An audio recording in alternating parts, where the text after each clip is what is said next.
Well, this stinks. If you think you've seen this video before, you are correct. I had uploaded it was all published and everything, and then realized that the audio was less than stellar. So here we go again. Welcome to the third module of our RCM Level 9 History course. This is the Romantic Era. So let's look back at our handy era timeline. Again, these dates are only approximate.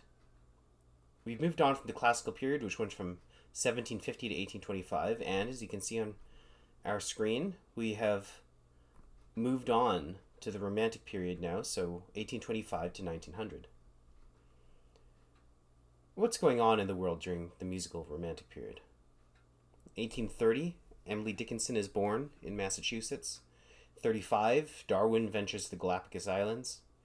The 60s bring the American Civil War. In 67, we've got a couple things going on. Among other things, the Dominion of Canada is formed, and Alfred Nobel invents dynamite. In 1880, the First Boer War begins. This is obviously just a sampling, but what I think we can take from this is that there's a fight to discover the soul of our world. I don't know if it's entirely a fight for our world's soul, since while religious, some moral, and geographic lines may have already been drawn, our knowledge of self during the Romantic period was really only just beginning. Humanity was trying to learn more, to know more, to discover more about ourselves and understand our place within it. Here's our general terms for this unit. Today we're going to be looking at the top three. So let's get a clear, though certainly not exhaustive, definition of Romanticism.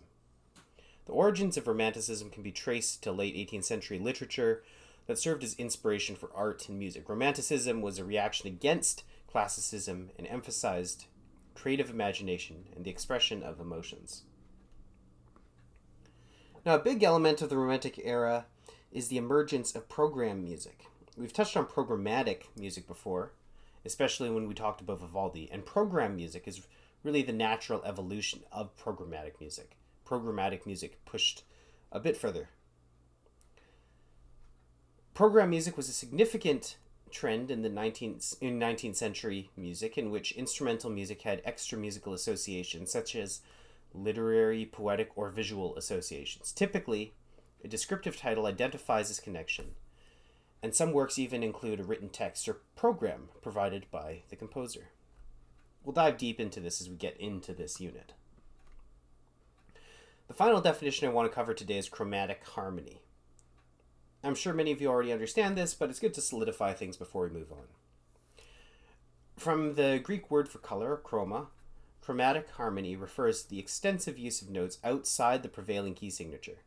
This practice was increasingly used in 19th century music as it allowed for heightened expressions.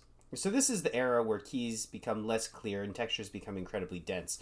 Sure, at times it can be overwhelming, and that was a big reason why the modern era really tried to simplify things again, reacting against this. But it really allows for passion and expression to penetrate composition. And finally, here's the composers that we're going to be studying in this unit: Schubert, Chopin, Berlioz, and Bizet. Next lecture, we're going to get started in on our Schubert biography. So I look forward to seeing you there, and thanks for listening.